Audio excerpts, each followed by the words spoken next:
The road we're on is paved in Garth. Come along on the journey as we explore Garthology. Think of it more as a conversation. I like that. So if this is truly a conversation, then I say let the conversation begin.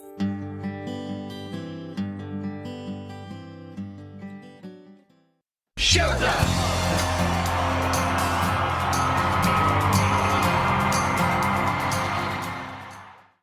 Hey everyone, it's Deb. And I'm Pete. And I'm Jess. Welcome back to another episode of Garthology. Today we are going to continue our look at Garth's 8th studio album titled Scarecrow. This album marked the 7th time Garth debuted at number 1 on the top 200 chart, more times than any other artist at the time, and the 9th time he debuted at the top of the country albums chart. Scarecrow was the biggest selling debut week for a country album since the release of Garth's Double Live in 1998. So he just kept beating himself, basically, at that point. In today's episode, we'll be looking at songs 4, 5, and 6 on the original release of Scarecrow. I'll start it off with song number 4, The Storm. And the tears that fall like rain, and the warnings from her family swirl like a hurricane. Oh, she's drowning in emotions, and she cannot reach the shore. She's alive, but can she survive the storm? The Storm was written by that amazing trio of songwriters that we've talked about many, many times before, Kent Blasey, Garth Brooks, and Kim Williams. The Storm was not released as a single, so no chart action for this song.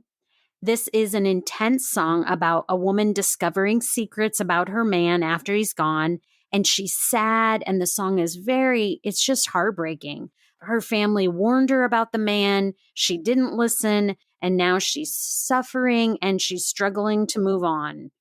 Musically, for me, this song is such a contradiction.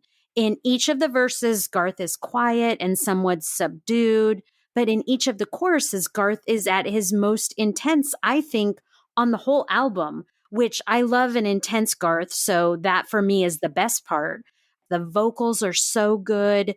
The music builds perfectly around him in each chorus, especially by the string section. So it's all so good musically, and it builds to that bridge at like the 3:20 mark. And that woman, like, she is struggling, and the music just builds that. You can feel that struggle in it. And at that bridge, it's like she just realizes that she can make it. And you get that a little bit, like the music kind of lightens up a little. So the music kind of changes once she kind of realizes she can make it on her own. So for me, overall, it's just super powerful, the way that the lyrics and the story match up with the music that these musicians put together. I just love the way it all ties in together. And Garth actually discussed this song in the anthology also. And as he said, he was going through a lot of personal things in his life at the time that this album was coming together. He was losing his mom. He was going through his divorce with Sandy. He was talking about retirement. So he's quoted as saying that the storm was as real as it gets for him in this moment in his life. And I really feel like you can feel that. You can feel it in the music.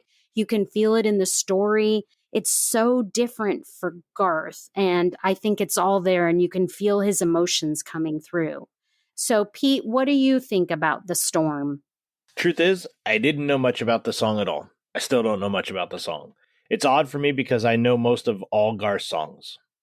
Listening to the song now, I would have guessed it was one I skipped because I just didn't care for it at the time.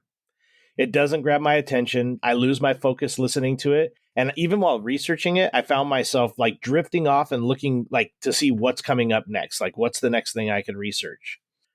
Then I grabbed the anthology too that I was gifted. I read about the song. I read about the meaning of it. And I don't know how I didn't care for it. Like, maybe it was because I didn't know the meaning of the song before I read the anthology, and the fact that this was such an important or big part of, Garth's life at that time with the divorce and what he had to say about the song.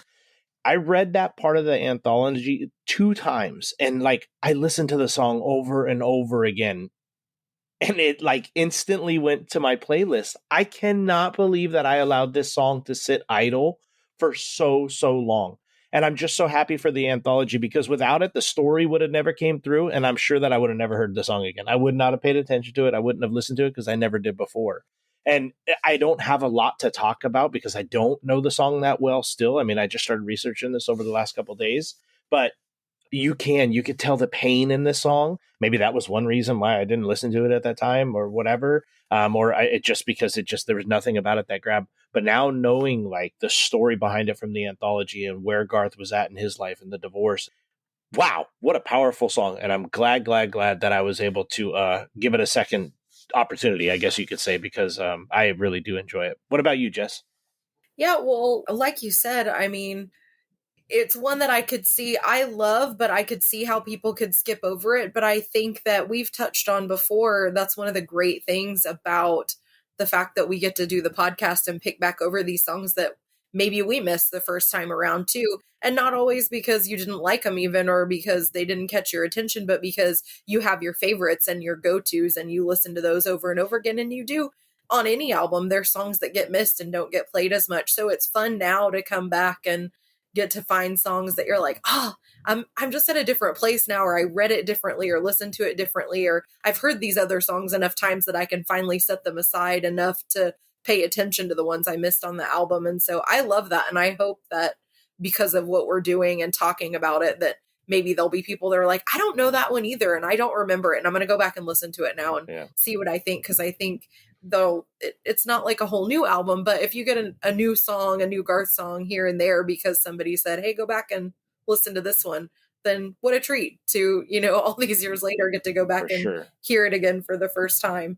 But I think that musically, I didn't really hear what you were saying, but Deb, about the lightning in the music, but now I can, because I can hear the song in my head and I'm like, I do see the change in the music. Oh, yeah. Well, I shouldn't say that I didn't hear the change in the music. I did, but I didn't associate it with what was going on lyrically at the time. Mm-hmm. And so that's such a cool thing that musicians can do, where they can, make music sound sad. How do you make a sound sad? But they can, or they can make it sound happy. And so to be able to put that in the right moment with the right lyric is so brilliant to me. I think my favorite part of the song musically is, and it's probably in the part that you were talking about where Garth really kind of gives it that intensity, but it says, and her friends, they've all gone back to their lives. Mm-hmm. That music behind that moment is just like, I stop every time and just kind of take a breath with it, because it does just change something emotionally in you when you get to that moment in the song. Lyrically, the part that says a broken jewel box dancer lies in pieces down the hall, opening like that is, again, it's just so descriptive, and it's very bleak in this case, but it makes you pay attention, like what was happening in that moment to, so I think just what an amazing group of writers and musicians, and the creativity kills me. I don't even understand how all these people come together in one place, but I'm so happy they did, and that they put all these songs on an album. I really enjoy this one, and you both gave me food for thought on this song too, and that's always interesting to me. Yeah. Yes. Well, hopefully we're doing that for everybody out there. Like Jess said, it's so cool to think that maybe for those of you that maybe have passed this song up, that now you maybe give it another chance, because like they were saying, the musicians, there's a reason why all of these musicians, the G-men as they're called, are in the Musicians Hall of Fame. These people are genius. And so if you get the chance, go back and listen to The Storm again and think about it from all of these perspectives, because I think you'll like what you hear. So Pete, what do you have for the next song on the list?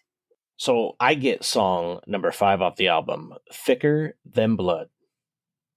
Lord, it's one big contradiction to me. How Now in God's name we love thy neighbor with fists in our hands and kill each other when we just don't agree.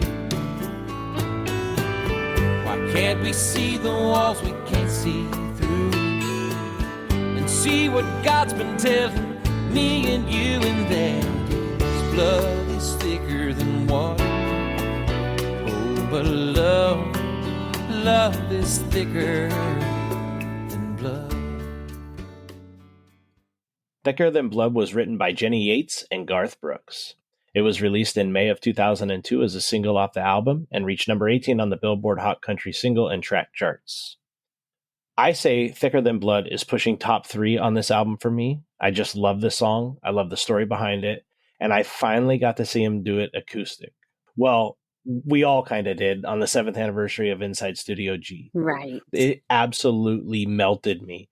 And it's so funny because I can't tell you how many times I've went back and watched, because I just love Garth on these request shows and the way that he does things acoustically. But I just go back and watch him do a couple songs, but I always start it with this one. Like Thicker Than Blood is, the song is so great with an amazing story behind it. I love that the song is about his father and how he struggled to refer to him as an ex-Marine. In the anthology, he says that you're never an ex-Marine and that he struggled with it, but it was the only way lyrically that he can make it work in this song.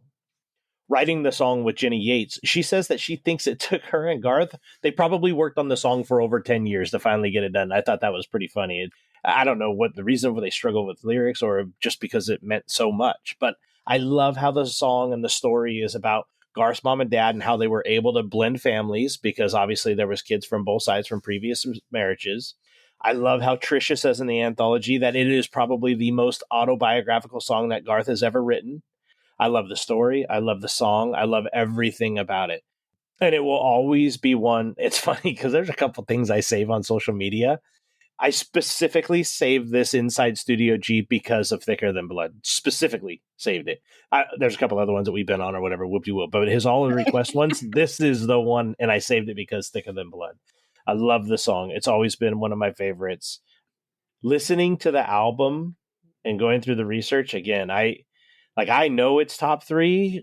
We'll have to wait and see if it ends up being top 1 at the number 1 at the end. I can't tell you how much I love this song. I love everything about it. What about you, Jess? I really love this one too. Musically, it has kind of a James Taylor sound to me, which is not surprising given how much Garth loves him.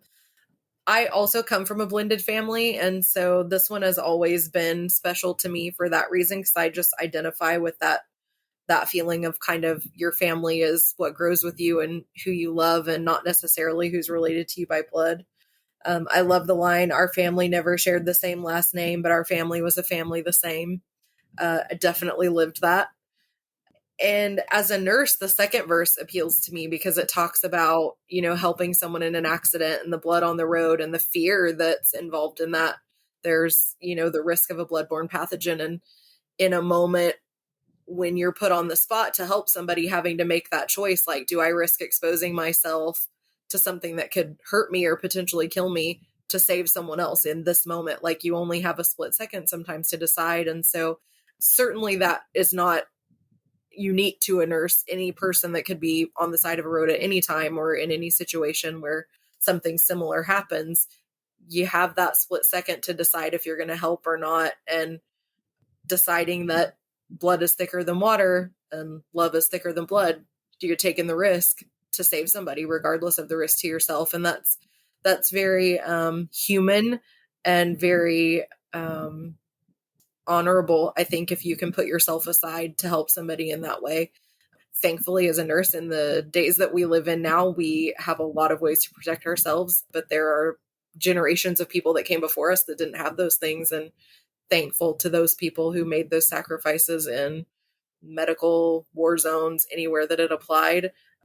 That verse just always kind of gets to me and makes me think of that, like all the people who made that decision when they didn't have all the ways to protect themselves that we have now. So very serious moments, but just a beautiful song. It does kind of change. It's interesting to me that it always feels like, to me anyway, that it has 2 parts, because it is very much about family. And then it's about this like accident scene. And so I always kind of feel like you're getting 2 stories in one, sort of. It doesn't make me love it or not love it. I don't have a feeling about it in that particular way. I just always think like it's two stories kind of meshed together. Maybe that was part of what took them a long time to figure out how they were going to fit that together. But then the chorus does tie it together and it brings it together in a way that makes sense. And so I love this one. It's not like a driving song. It's not something I put on my playlist to rock out to. But when I play Scarecrow, I don't really skip any songs on this album. I love them all. But I don't know what playlist this would fit on for me, because it's one of those songs that it fits on Scarecrow, but I don't know categorically what else I would put it with necessarily. Interesting. What do you think about this one, Deb? Well, I too love this song. I love the little glimpse into Garth's real life that we get. You know, like you guys mentioned, we get to hear his parents' story at the beginning, and I love that. And I think for a long time, that's what I focused on. And so, Jess, it was interesting to hear you talk about the second verse about the accident, because I still have kind of skipped over that part. And the one that gets to me now is I guess it's probably the third verse maybe of the song, where he says, Lord, it's one big contradiction to me, how in God's name we love thy neighbor with fists in our hands and kill each other when we just don't agree. Mm-hmm. So that to me, when you focus on just Garth's family, I think you lose part of the bigger picture of what this song really is. So now to me, hearing what Pete said, hearing what Jess said, and now the feeling that I get from it, I feel like there's actually three parts in this song. Mm-hmm. You know, you get Garth's personal life, which I do. I love that. But it's so much more than that, because then you get this accident. And like Jess said, as a human, do you put yourself at risk to help other humans? It's a hard thing. And I don't know, every situation is different. So I don't know what I would do in any given situation. In the moment, I think we all have to make those split-second decisions. So that's a whole other aspect to this song. And then you get this next one of, how do we treat each other? Like, why do we fight? And there's so much, and maybe it's just where we are today in our society, because now we think differently, I think, than we used to. And there's so much fighting on each side.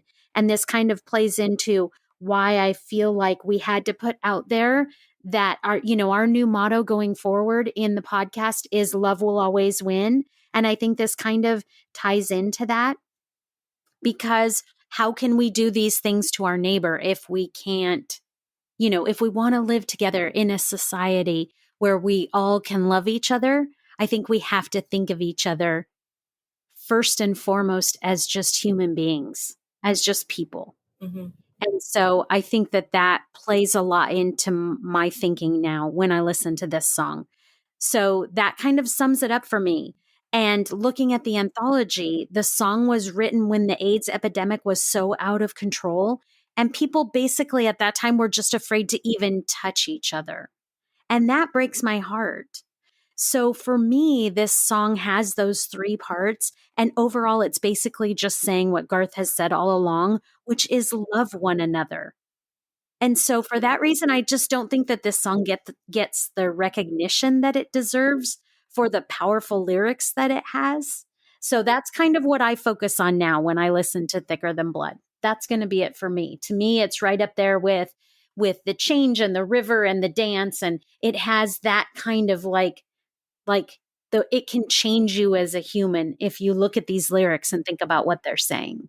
So that's where I am today with that song. It's interesting to me, you talking about, and it's funny because it's like we each added a part that made me think of it differently, but you saying the three different parts and kind of what they are. And then I was like, oh, it's weird because it's like it's divided, but the choruses bring it together. But thinking about it, something about you saying it was like Garth's family and then the accident and then it kind of spirals out from him if you think about it that way, because it's very personal. It's his family. And then it's like your neighbor or your someone that you come across in an accident, something a little bit farther out than your immediate family. And then like mankind as a whole. Oh my gosh. It keeps spiraling out and getting bigger. Right. Yes. That's exactly right. That's crazy. Right? It is. Oh my gosh, that was so good. It took three of us to get there, but we got there though. I am so interested to to hear what the listeners like think about it now. You know, there's 3 different. What a song that is, obviously, if it does 3 parts and we look at it like a song that could be so much more than just a song or a story. Yeah. But now, like, listening to your guys' thoughts on it, this is the reason why it means so much to me and why I enjoy it so much. Just what an unbelievable song. So yep. Man, all right. Well, that's going to do it for Thicker Than Blood. If you guys have any thoughts or feelings on it or whatever, you know, feel free to reach out on our socials or email us, whatever it is. It'll be cool to hear your guys' thoughts. Jess, what do you got next? Well, I have song number 6, which is Big Money. You ought to see my bank account. It pays big money, and we're rolling in it now. It pays big money, having foolish kin. It pays big money. Yes, I owe it all to them. Let me show you something, sonny. Yeah, take a look at this bank account. Yeah, it pays big money. Let's go spend some of it now. Okay, you know how they say, like, you're going along and everyone's having a good time, and then somebody says something and you're like, bring it way down. Okay, well, this is not that, because we were doing kind of the very serious tone, and then you're going to come in here with Big Money that is just crazy and ridiculous and funny. So now we're going to bring it way up. Way up. So the song is 4 minutes and 1 second long. It was written by Sean Camp, Randy Hardison, and Win Barble. And it's about a guy. I mean, I can't even explain it without kind of smiling and laughing, but it's about a guy whose brother is a lineman and his uncle is a demolitionist, and they both got rich doing kind of risky jobs that they loved, but then died doing them. So the guy gets rich, inheriting money from his crazy rich relatives. The chorus says, it pays big money, having foolish kin. It pays big money. I guess I owe it all to them. And that's on the final refrain. And I feel like Alan Reynolds kind of summed this one up the best. And he said, basically the song means enjoy yourself. Life's not a permanent deal. It's not all about the money. And I think that's so true, because I mean, I guess you could argue that those people were doing something that they loved, but something crazy to just get money. And then if you either do something ridiculous to make the money that you need and it kills you doing it, you don't get to stay and enjoy the money you made. Or on the flip side, you do something you hate and don't enjoy to get money to do something, and then that kills you. Either way, you've kind of done a disservice to yourself, because you know, you have to be the other guy in this song, the guy that just kicked back, enjoyed life, and got what life gave him when the other crazy people passed away. He got boatloads of money. Yeah, you have to just make time for yourself and kind of laugh at life, go with the flow to a certain degree. I think that that's true, and it was a good point that Alan brought. It's not exactly what I would have pulled out of the song, because it typically just makes me laugh and I don't think about the deeper meaning to it. But I do think that is probably the overall feeling that was, or the overall intent, I guess, of the song. The music, even, I don't know that music can be funny, but somehow the kind of a jaunty, happy sound makes it seem funny. Do you know what I'm talking about with the music? Mm-hmm. Could you guys kind of hear that? Yes. Yep. What do you think about this one, Pete? I have to agree. I love the country in Big Money. The instruments are awesome, and it's just a song that makes you want to smile, laugh, and dance. To me, it's a cowboy bar song through and through. You could walk into a cowboy bar or a honky-tonk, grab yourself a beer, and then this song's on, and then people are just dancing. People like me who don't know how to dance, this is my song to dance to. It's just a lot of fun. The reasoning behind it, you know, the kin, God, just a great story. But yeah, I really, really enjoyed this one. It is a very fun song. It's like in the perfect spot of the entire album, too. It just kind of brings you back and laugh, and then on you go. So yeah. What do you think, Aunt Deb? Okay, so you all know I love Garth. And this is a cute, you know, live life to the fullest because none of us are getting out of this life alive thing. You know, I get that. And I do love the clever twist at the end. It always puts a smile on my face for sure. The lyrics and the music are good. They, you know, I kind of bop along to them. And I do love the piano riff at the end. This black humor of everybody dying at the end of this song is a little unusual for Garth. So overall, I guess I just have to say it's probably my least favorite song on this album, but I don't skip it. So don't get me wrong. I'll always sing along with Garth and laugh as he's talking about those people dying so that guy can inherit the money. So yeah, overall, not my favorite, but I'm right there with you, Garth. Okay, so that pretty much sums up song number 6, I think, which is the halfway point of the album. So I think we're going to tie it up here, and we'll come back for 7, 8, 9 next time. Have you checked out our website at garthology.com yet? If not, stop by today and check out our past episodes and bonus content. Don't forget to subscribe to our podcast on any podcast platform. And hey, be sure and encourage others to listen so that way you can help your friends in low places become Garthologists too. Yeah, and speaking of friends in low places, if you guys are on social media, we are at www.facebook.com/GarthologyCast. If you're on Instagram, Twitter, Threads, or TikTok, we are at GarthologyCast there. We love the interaction. We love the likes, the tweets, the retweets, the shares. And that's the perfect place on any one of those platforms to pop in and let us know what you think about Thicker Than Blood. So we appreciate the support, guys. Thank you.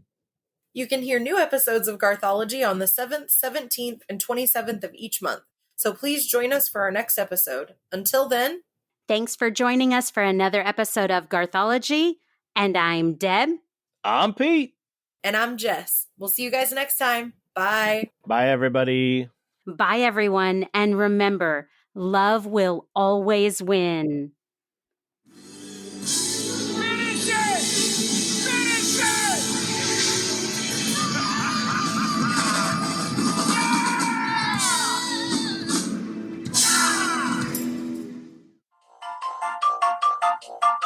Bloopers. Right now, I'm going to talk to my wife about her. About her flat tire? Yeah. Who am I handing off to? Pete. Deb. Pete. First of all, you were right. It should have been me, not you. Yep.